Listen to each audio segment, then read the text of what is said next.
Good afternoon, everybody. Big Mike back here with you once again.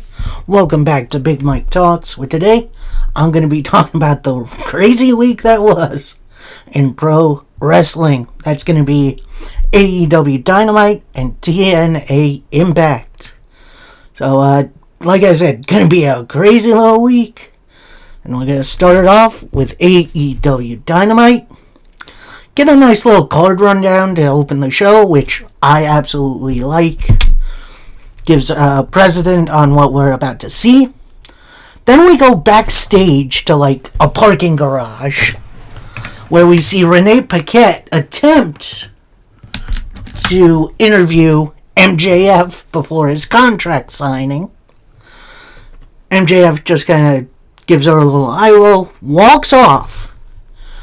And then he starts running into, like, security guards and people who work backstage. And, like, and they're all bald. Then he walks into Christopher Daniels. We see John Silver walk by and strike a flex, which is hilarious. Then he finally walks into the Demand. Ricochet sees him. He says, "You know, you're going to look really good with your head shaved." Then he takes off his ball cap, revealing his shiny head. Then he says, "But not as good as me." I absolutely love this. Even though I think the stipulation is a little odd, but, you know, they're doing some fun things over here. So next, our first matchup of the evening, and it is a 10-man tag. We got Tommaso Ciampa teaming with FTR, and Clark Connors and David Finlay of the Dogs, which AEW changed their name to the Dogs. It'd be a lot more fun. As they take on Orange Cassidy, 1/3 of the Trios champions, the Young Bucks, and Christian Cage and Adam Copeland. Now, I am not going to go through everything that happened because we'd be here for like an hour on this match alone. But, yeah, this was an absolute cluster, you know what? It was so good. Near the end, everyone pretty much hits their finishers. Finishing with an orange punch by Cassidy, a spear by Copeland on one of the Dogs to pick up the win. So, yeah, nice little all-star tag to kick open the show. Lots of great energy. I'm going to say this. If you like tag team action, like I do, you're going to really enjoy this match. If you don't, I recommend it anyway. So next, we see another Will Ospreay training session with the Death Riders, except they're on a roof now. Like, straight up, they're on a roof of whatever arena they're at. Which, I'm going to say this, that looks dangerous to me, which I guess it's the point. Then we kind of see Yuta trying to hype up Ospreay, who is like, he's like sitting upside down while he's watching Moxley lock in the Bulldog choke on Garcia.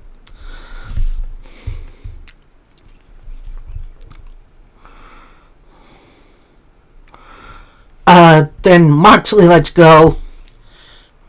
Signals for Ospreay to stop.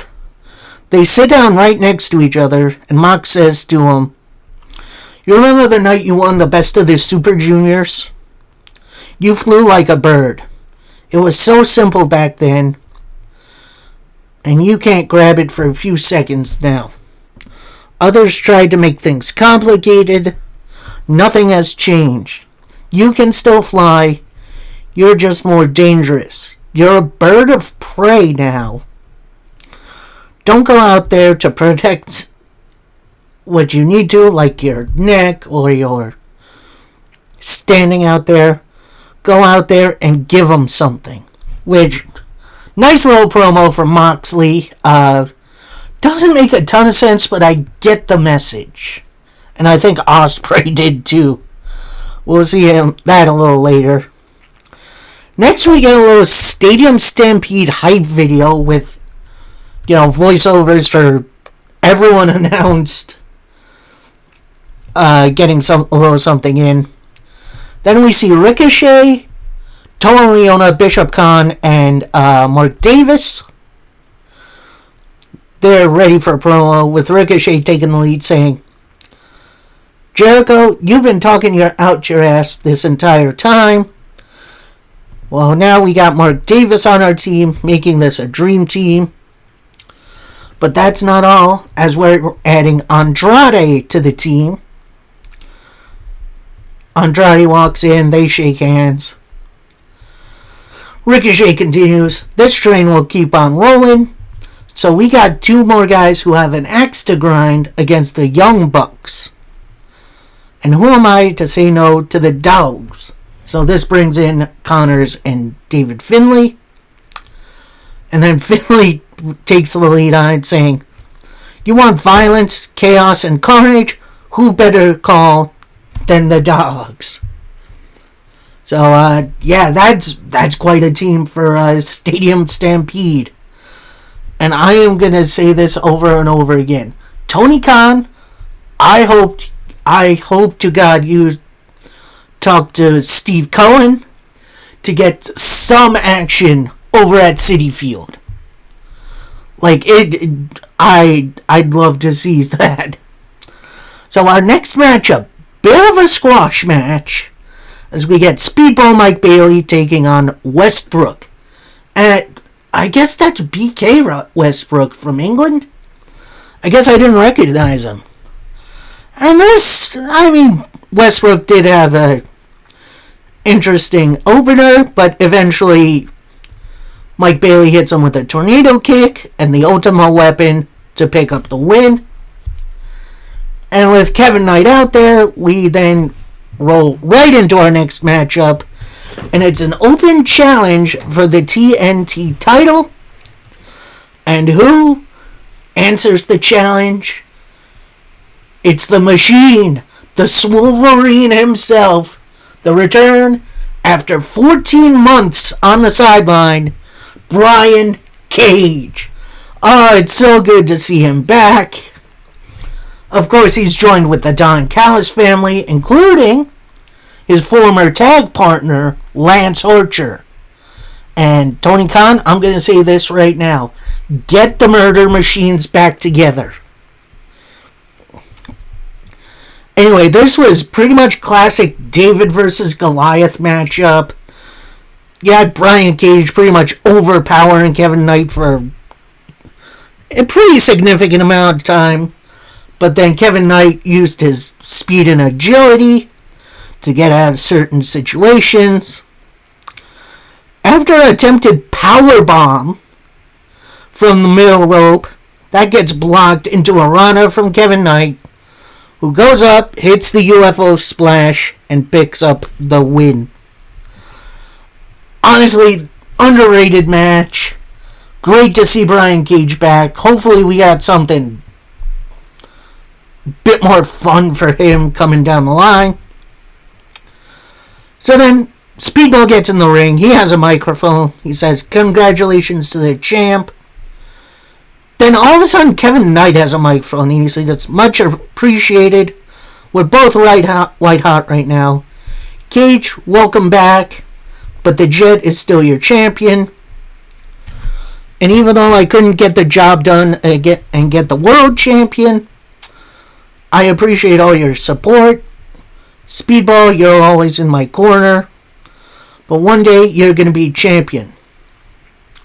So Bailey kind of goes off on his own and says, "Tonight, Takeshita versus Darby Allin, I want next." And Darby, as much as I would like to see MJF go bald, that starts a little bald chant, "I'm coming for your AEW championship." Which, honestly, Speedball Mike Bailey versus Darby Allin, hell to the yes. I am in. So next up, we take a little commercial break, come back, and we get announced the 2026 Men's Owen Hart Tournament bracket reveal, in which I'm going to say this, and I know this is going to make a lot of sickos disappointed. I think this segment would have been a little bit better if we had a general manager. Now, not saying we have to do evil GM thing. Just have them do what they're doing in WWE. They're there to make matches. They're not there to be involved in stories. So anyway, first matchup announced: Samoa Joe versus Will Ospreay, and it's going down at Double or Nothing. Huh? There's a match I never thought I'd see, but I'm going to be there live for it, and I am there for it. Next matchup for the men is Mark Davis versus Jungle Jack Perry. That isn't going down at Double or Nothing, but that's going to be a fun match either way. Next match going down at Double or Nothing for the tournament, you got Swerve Strickland versus Bandito. I would have liked to see either one of these guys get a promo, hyping this up a little bit more, but it is what it is, and seeing this at Double or Nothing, heck to the yeah. And our final matchup for the first round of the Men's Owen Hart Classic tournament, it's a super heavyweight bout: Claudio Castagnoli versus Brody King. Now, I have seen online a lot of people disappointed. Oh, why isn't Kenny Omega involved? Why isn't this 16 spots instead of 8? And I do kind of agree to some extent, but this is not going to stop me from, enjoying the show, because it's going to be a hell of a tournament. And funny, no Hangman Adam Page defending his win from last year, which, that's interesting. Anyway, cut backstage with the Jungle Jack Perry promo, and he's whittling or whatever he's doing. He says, "I feel congratulations in order, Mark Davis. You're built like a grizzly bear, but you needed someone with a golf club to help you win. And for Stadium Stampede, bring anyone you want, bring any weapon you want. But after that, it's done. It's back to grassroots. We're going to face each other in the Owen Hart tournament. I am the future AEW World Champion. And if you don't like it, well then, you." I love that as a catchphrase for Jack Perry. It's funny, but it works. I don't know. It's kind of hinting a throwback to his scapegoat persona. Next up, another match I never thought I'd see the day of. You got Will Ospreay making his return from injury, taking on Inevitable Ace Austin. And yeah, there wasn't much story to it, except for, Ace Austin targeting Will Ospreay's neck, which, definitely an interesting in-ring storytelling. Really good back and forth. One point, after an Oscutter for a 2 count, Ospreay sets up for the hidden blade. Ace Austin ducks it, hits a couple of clotheslines, a run off the top. He goes for the fold, but that gets blocked right into attempted Styles Clash by Ospreay, but Ace gets out of it, gets an ankle pick and a roll up for a 2 count, and they just go back and forth a lot after this. After a springboard elbow, Ospreay goes into the corner. He sets up for the hidden blade, but Ace Austin falls to the ground.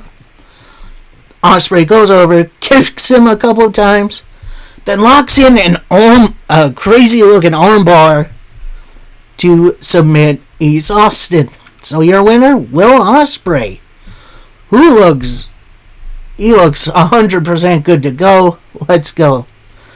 And obviously, as I'm saying this, the ringside doctors trying to check on Ospreay, but Ospreay's like, "No, I'm good. You can stay over there."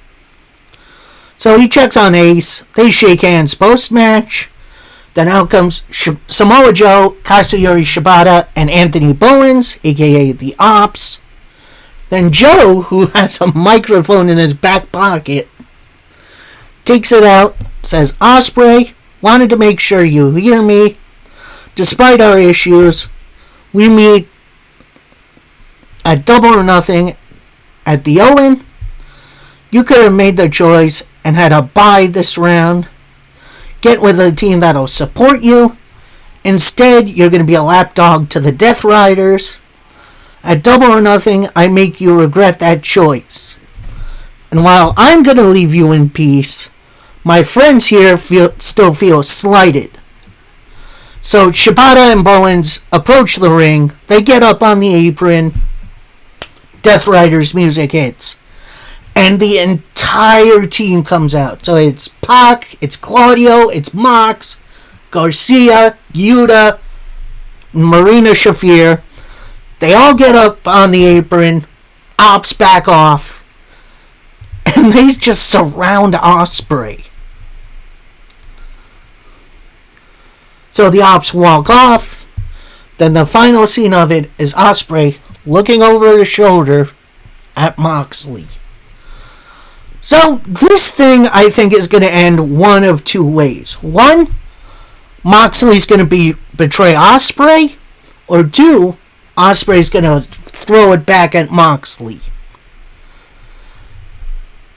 Either way, definitely going to be interesting to see. This is going to be a very interesting story going forward. So then, take a little commercial break. Come back for an interview with Konosuke Takeshita.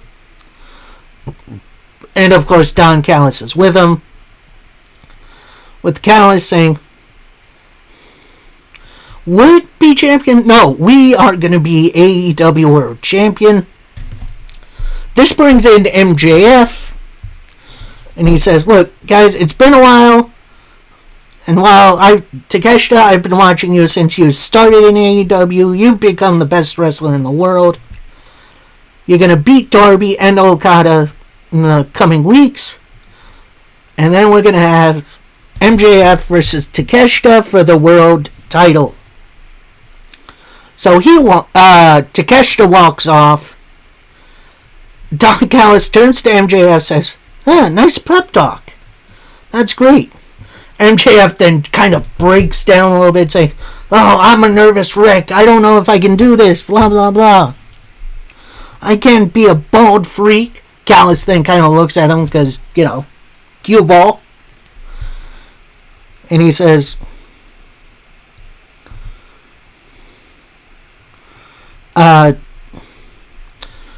MJF continues, "I can't get into situations where I'm shaved bald.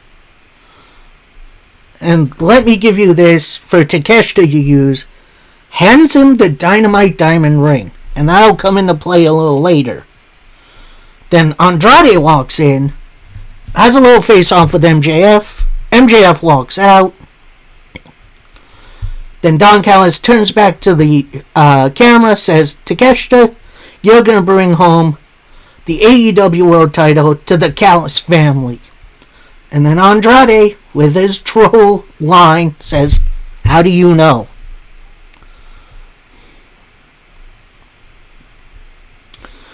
Then he kind of gets into Don Callis' face, says, "Next time, it needs to be my turn." So, definitely some cracks showing in the Callis family. I'm wondering if we're going to do like a group versus group. Like we'll have Takeshita and Andrade on one side. Maybe Mark Davis and Kyle Fletcher. Then the rest of the Callis family on the other side. I don't know how that's going to be, but honestly, could be fun. Take another little commercial break. Now it's the women's turn as we get the brackets for the Women's Owen Hart Tournament. Yes, AEW does men and women's tournaments. So on one side, we got Persephone from CMLL taking on Hazuki of Stardom, which, that's definitely interesting. Going down at Double or Nothing, we got Willow Nightingale taking on Alex Windsor. So no TBS title match on the card. That's interesting. Next matchup, we got Mina Shirakawa taking on Ring of Honor Women's Champion Athena. Good to see her back on the card. Then we got this kind of random match as Sky Blue takes on Japanese women's legend Sari. I think that's how you say it. I am not 100% sure. And if I botched it, I am so sorry. So, yeah, definitely some exciting things going down for the Owen this year. And again, Mercedes Moné not defending her title. So, yeah, this is going to be interesting. So next, we go backstage for interview with the conglomeration. So it's Kyle O'Reilly, Roderick Strong, Orange Cassidy, Willow Nightingale, and actually that's kind of it. I forgot Willow was in the conglomeration. So it's good to see them still interacting. So I think this is Kyle O'Reilly starting, saying, while we do have that future shot at the tag team titles, we still haven't decided who's going to go for it. Roderick Strong then suggests, oh, Kyle, you and... Actually, no, it was Kyle saying that Orange Cassidy and Strong should go for the tag team titles. Then Kyle O'Reilly says, I got some gold in my crosshairs anyway. Moxley, the Continental Champion, I'm coming for you. So we're continuing that story before Kyle O'Reilly got injured, which I am all for. That's great. Then Willow chimes in saying, well, I'm the current TBS champion. I've won the Owen Hart Cup before, and I'm going to do it again. And by All In, I'm going to have all the gold. So she's definitely staking a claim at the women's title. Then, I think it was it was Kyle saying, well, something still feels missing. Why don't we do the word of the day? So, just as he says it, we hear off screen, ah! In walks Mark Briscoe making his return, saying the word of the day is reconglomeration. And we're going to get all the gold. And Ciampa, I want you next week. But Collision this week is going to be at my home. And we're going to conglomerate. And Briscoe, Kyle, Roderick, and Willow walk off kind of celebrating. Leaving Orange Cassidy saying, yeah, that's too much. That's a lot of yelling. So, yeah, good to see Mark Briscoe back. Still hasn't given Tommaso Ciampa off, so I'm excited for that one. And our next match, a rare women's trios match, as we get the full might of the Triangle of Madness. So that's Thekla, Sky Blue, and Julia Hart, taking on the Brawling Birds. That's Alex Windsor and not Chris Statlander, Jamie Hayter. Then also teaming with Hikaru Shida. So that's very, very interesting. I guess Shida's kind of playing the babyface here. This was an interesting matchup. It did start out a little weird, but eventually it did pick up. But then, after a blocked Code Blue from Sky Blue, a headbutt by Jamie Hayter, clothesline, Thekla then grabbed her women's title, hits Hayter with it, and that's called for DQ. So your winners technically are the Brawling Birds and Hikaru Shida. Post-match, the Triangle of Manage attacked the Brawling Birds, and you'd think Shida would be there to help, but she walks off. Coming out to make the save, Willow Nightingale, Thunder Rosa, who has been MIA for a while, glad to see her back, and Mina Shirakawa to run them off. So, it looks like we got another future trios match coming up.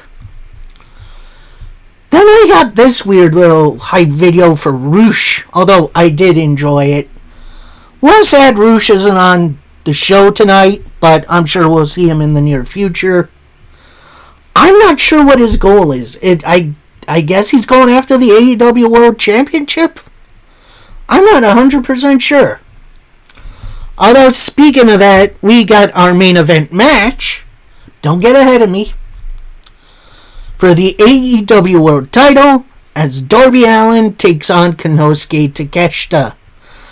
And this was a hard-hitting affair. So hard that we see blood dripping from Darby Allin's mouth. And, dang, poor guy ends up busted open after a pile driver on the steel steps. Darby did fight back after a bit, but that got pretty much stopped after a power drive knee. Takeshita attempts a brainbuster that gets blocked.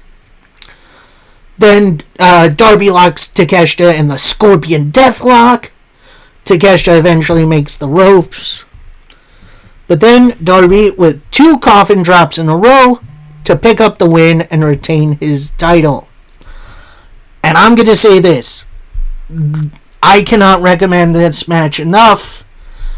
And to all the Darby haters out there, watch his reign. His title reign has been fantastic so far. So then Darby calls for a mic. He's completely out of breath. And he says, MJF, get your ass out here. There's a contract we need to sign. So at that, we see, the stagehands or whatever you want to call them, the crew.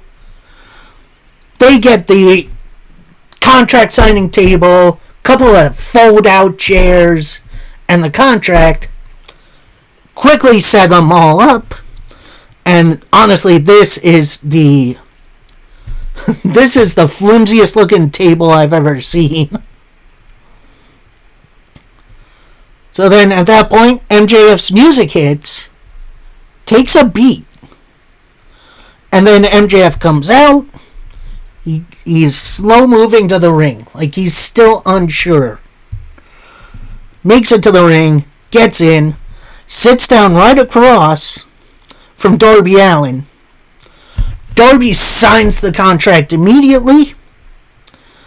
MJF goes to sign, backs off, he stands up, he's holding his head, goes to sign again, picks up the microphone and says, let me explain something to you. I'm happy for you, but you're still holding my AEW World title, and deep down, there's a small part of me that feels bad for you. You'll have as much a shot of keeping the AEW World title as Hangman Adam Page from holding it. And we all know that you like to pretend that you're about making people happy. But for me, this is all about legacy. And you had your 15 minutes of fame, but it's clear your title reign hasn't had the impact.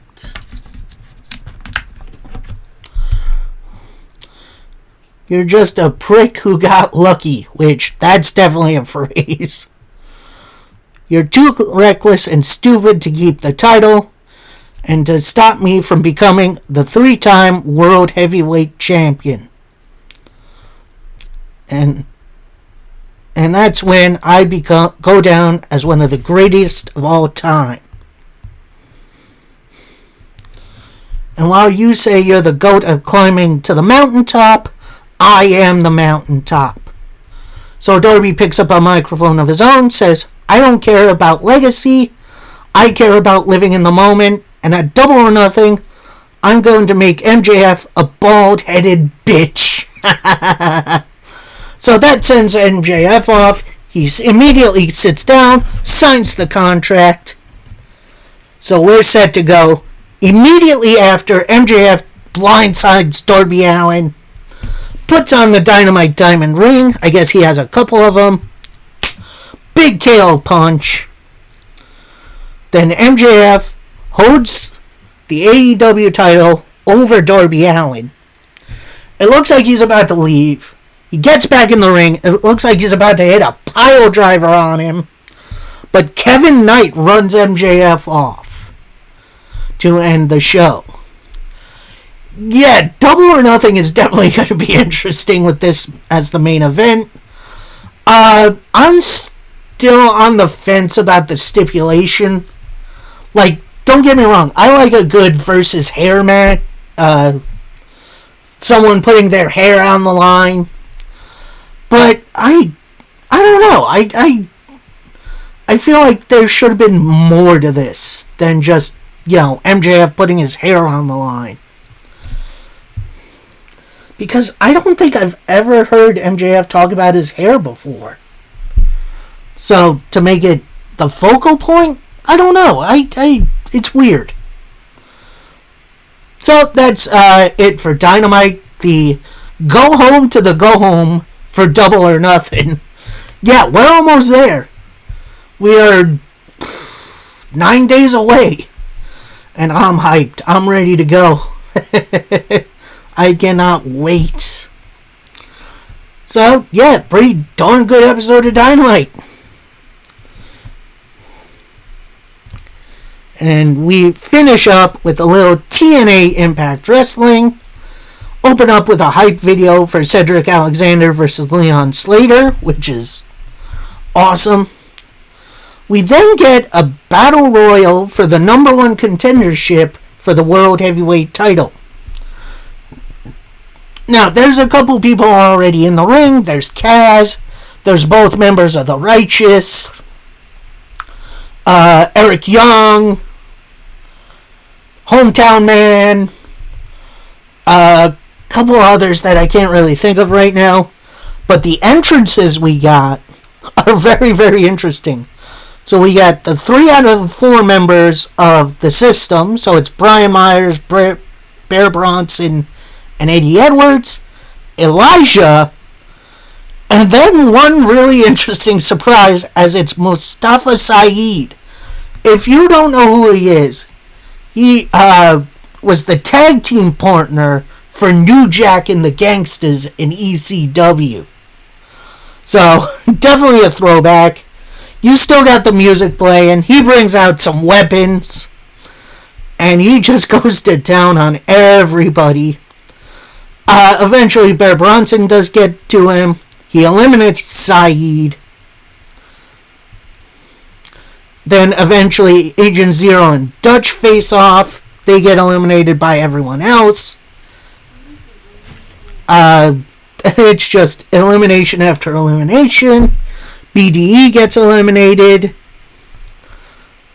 Mr. Elegance gets eliminated. Hometown Man eliminates Brian Myers. Then Skylar Vincent and Hotch kind of get eliminated in one grouping, which was very strange. Hometown Man eventually gets eliminated. Kaz gets eliminated, but he gets back up on the apron, tries to drag Elisha out, but then Eddie and Bear Bronson goes to attack him. He ducks, and they get eliminated.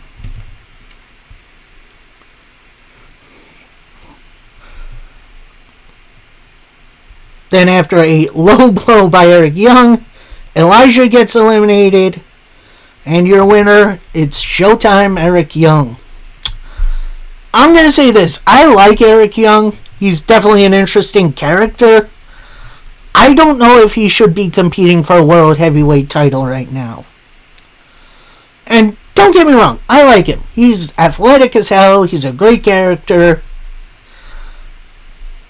I'm not sure if he's the guy to do this. Anyway, go backstage for a Leon Slater interview where he's saying, I'm prepared as anyone can be. I got another chance to make history. At Slammiversary, I became the youngest champion. But the path to where I become the longest reigning champion is here. I haven't won the big one in 300 days.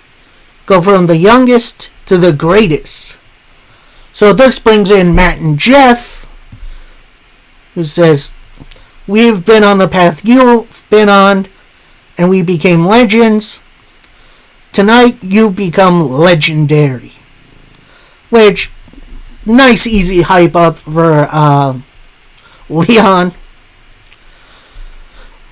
Then we go to a little break. Come back to a Mustafa Ali interview where he starts talking down to his crew, saying, you all continue to fail me, but I found the lamp with a genie. He asked, what wishes do you like? And I said, I want to wrestle the best TNA has to offer. The International Open Challenge continues. And they begin to walk off. Then the interviewer says to Jason Hoek, hey, good looking out there tonight. So, that's going to be interesting. Interesting dynamic. Hoek with a face turn. Could be interesting. Then out of some side door, Eli comes barreling out saying, I got rid of Joe Hendry, Ricky Sosa, and EC3. Santana, you're next. And I'll bring home the TNA World title. So, Eli focused as ever. We'll see if that happens. Next, we see a Li Ying Lee promo. Current Knockouts champion. Gets the ring, says, last week was the best night of my life. I've been fighting my whole life for this moment. And beat Ariana Grace. And now I'm the new Knockouts champion. That gets a little round of applause from the crowd. She continues, I'm so dang proud of myself to bring the Knockouts title back to TNA. Then she kind of takes a beat, says, I apologize, my English isn't great, but I want to say thank you all. I couldn't have done this without you. Almost immediately, out comes Xia Brookside, her former tag partner, saying, oh my god, what a moment for you. You can celebrate all you want, but that title is coming to me. Then Lee says something in Chinese, which I don't understand. Then Xia Brookside's like, what? You want me to translate that for you? As your Knockouts champion, it's up to you to talk so the people can understand you, which I'm going to say that's a little bit racist. Brookside continues, I'll beat you here. This is actually Lee saying, I'll beat you here tonight. So Xia gets up on the apron. Looks like Lee's in a fighting stance. Then Lee jumps off the apron and says, I would never fight you here in Sacramento. You're such a fool. I already destroyed you mentally. I am going to destroy you physically and take that title. But not today. And she walks off. So, definitely an interesting rivalry building up here. Going to be interesting to see how that one goes. And next we get a backstage promo from the Full System with Eddie and Myers saying the System was robbed in that battle royal. But yeah, we're the ones who took Moose out last week, which I kind of hoped they were going to keep that in their back pocket for a little while, but just revealing it like this is a little odd. So Myers continues saying, what happened? That's what you get when you mess with the System. So Bear Bronson chimes in saying, you can't break the System tonight, Moose. And Moose is a non-factor. Then Cedric finally chimes in saying, Leon, you talk all the time about making history, but it won't happen. You're going to find out you cannot beat the System. So, yeah, definitely some fighting words. We'll see what happens after that. Then we get a ringside interview from Keith Jardine, who is a former MMA fighter who's now doing movies or whatever. Then out comes the Elegance brand. They kind of jab each other back and forth.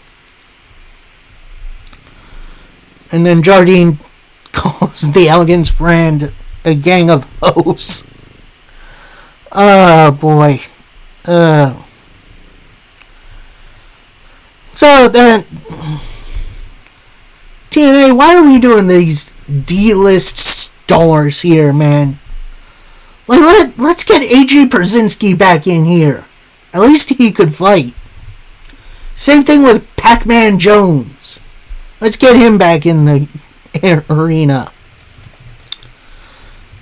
So then someone very interesting joins commentary for this next match. It's Chris Carey, Harry Carey's son. If you don't know who Harry Carey is, he is a very famous baseball announcer. Started out with the White Sox, transferred to the Cubs, and, made himself very famous with his calls. And very solemn rest in peace. And his son now announces for the Athletics, which is very interesting. And he's holding a bat. He has a helmet in front of him. So that's funny. We then get a Sacktown street fight between AJ Francis and Casey Navarro. And yeah, this was Casey Navarro getting advantage really quickly early on. Eventually, AJ Francis does overpower him. One point you see AJ Francis go for the Styles Clash, but Casey slips out of it, hitting a gnarly DDT in the process. Then they bring out the weapons, including chairs, trash cans, tables. And then eventually they do brawl ringside. AJ Francis takes the bat from Carey, goes to hit Casey with it. Casey ducks out of the way, tosses him into the ring steps. Then he grabs the helmet from Carey, gets in a stance like he's about to hit a baseball, right in the gut of AJ Francis with the baseball bat.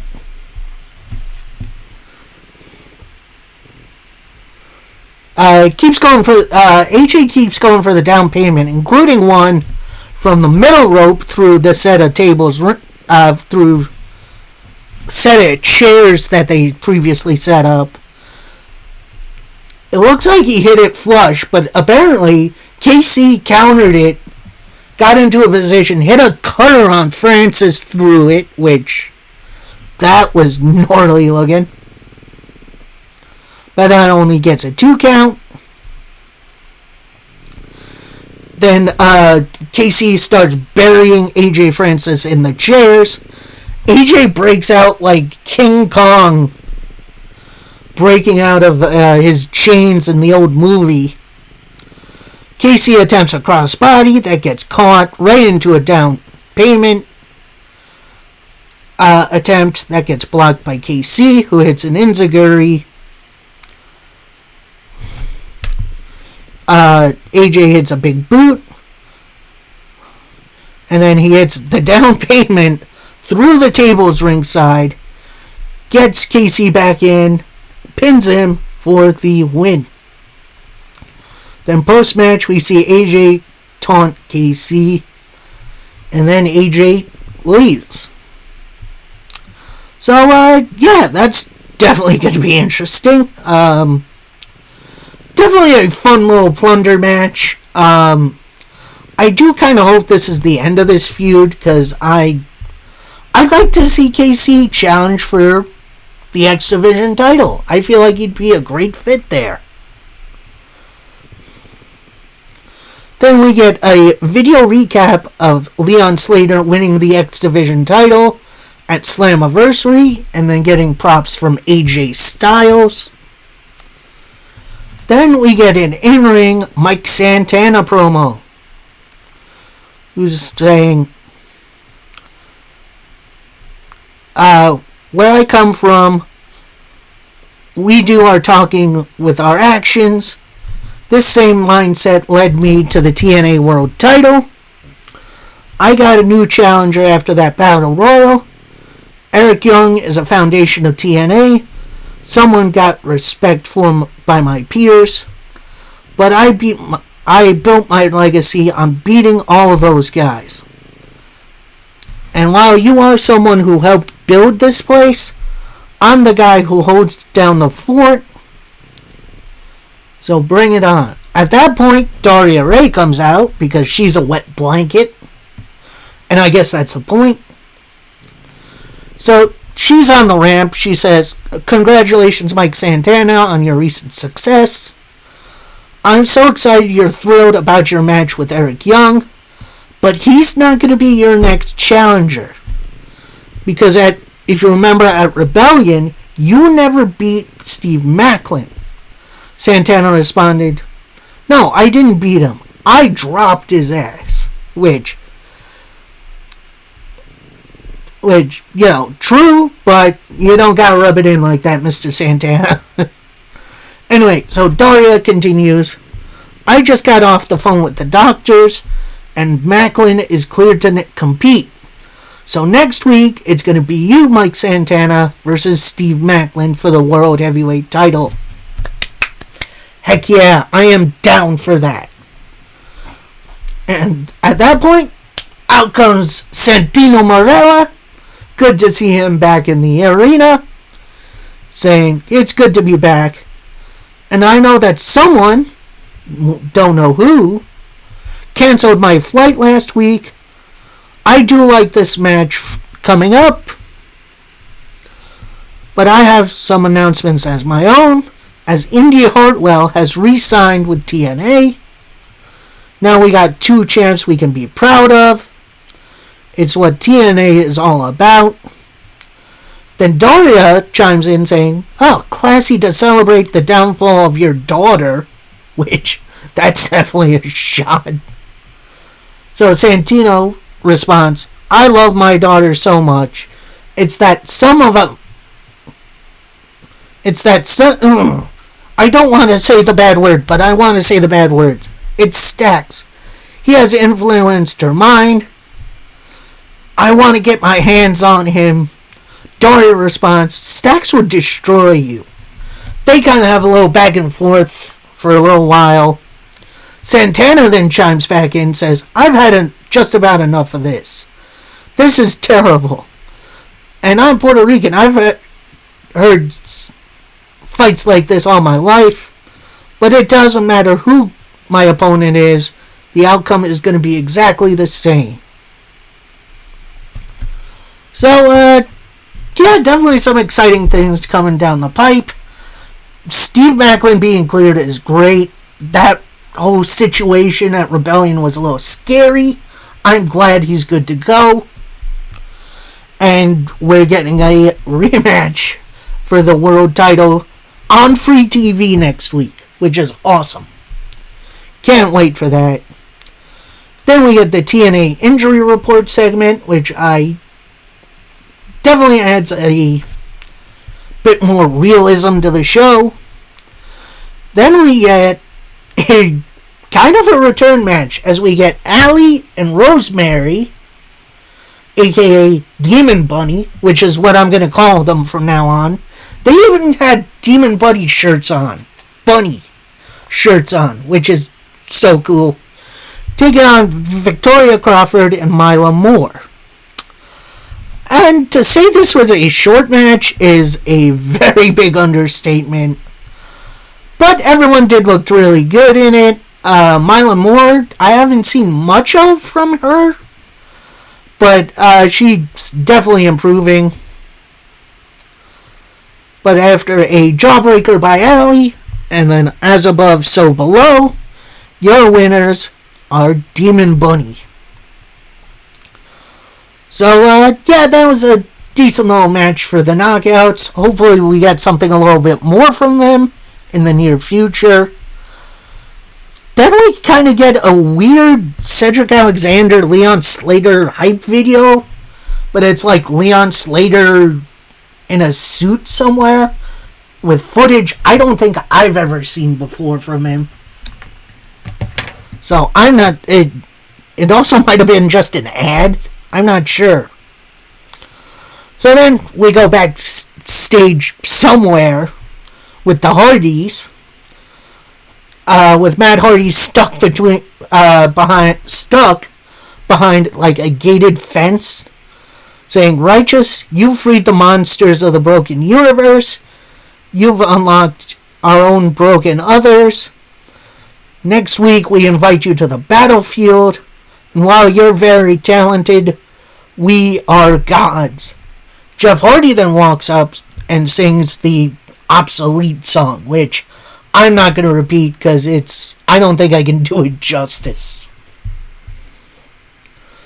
So, yeah, we're going to see the Righteous and the Hardys at some point, coming soon. Then we get our main event of the evening, and it's for the X Division title, and it's 2 out of 3 falls, which means you got to win 2 matches back to back to win the overall contest. As we got Cedric Alexander taking on Leon Slater.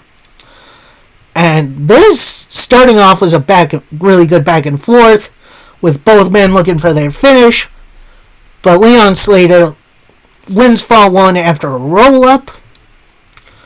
So then we go to fall 2.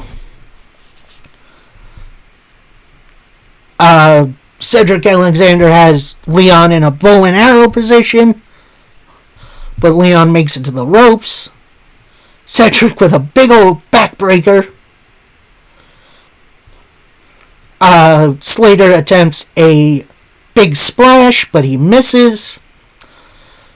Cedric goes for a lumbar check, but that gets blocked into a heel kick.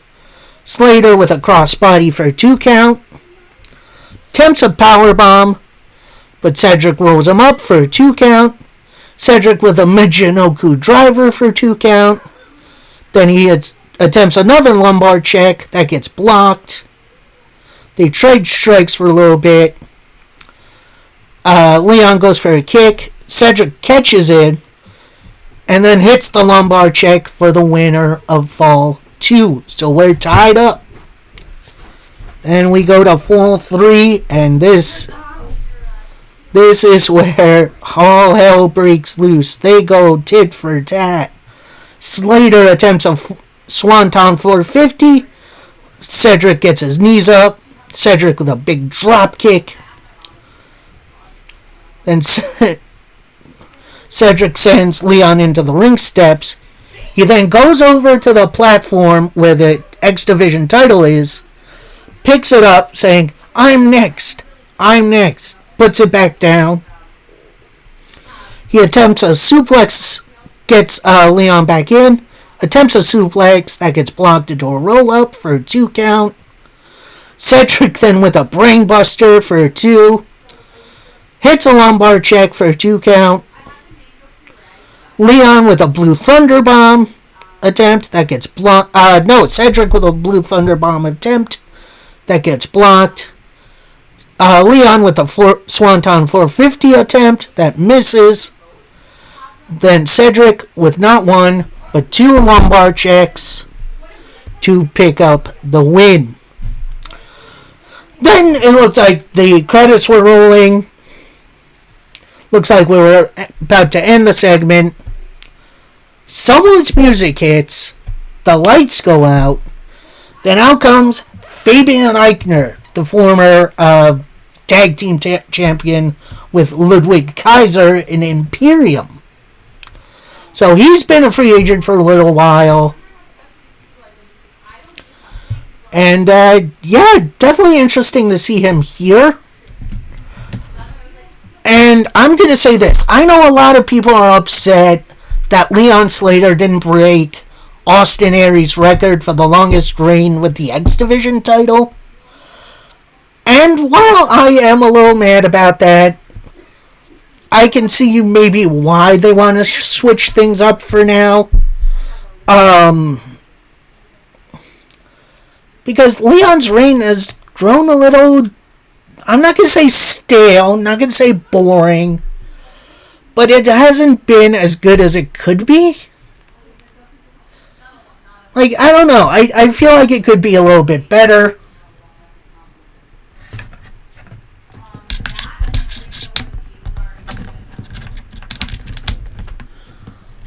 I am just hoping this isn't Leon Slater's last night in TNA for him to go to the WWE, which I think is the plan, although I think his contract with TNA doesn't end until the fall. So I think we're okay there. But, it's definitely an interesting situation. I guess we'll see what happens. And then, Eichner. I'm going to say this. That is a nice little addition to TNA. Although I do kind of wish we see maybe some more non-WWE guys. Because it kind of feels like they're taking over a little bit. So, anyway, that's just me. Overall, very fine episode of TNA Impact. Again, I am a little disappointed that Leon Slater fell short of his goal, but, I'm not going to dwell on it for too long. I'm sure he'll get it back for a nice little reign. Because, apparently announced during this show, at Slammiversary, it's the return of Ultimate X. Which, if you don't know what it is a ladderless ladder match. That is the best way I can describe Ultimate X. So, that'll do it for me for today. Coming Monday will probably be my review for NWA Power this week, along with AEW Collision. Then on Thursday, I'll do my overall predictions for AEW Double or Nothing. Then I think on Monday, I'm going to cover Double or Nothing. And then Tuesday, probably cover that Power and Collision, maybe. Or maybe I'll skip it for that week. We'll see. So, that'll do it for me. Until next time, happy wrestling, everybody. Peace.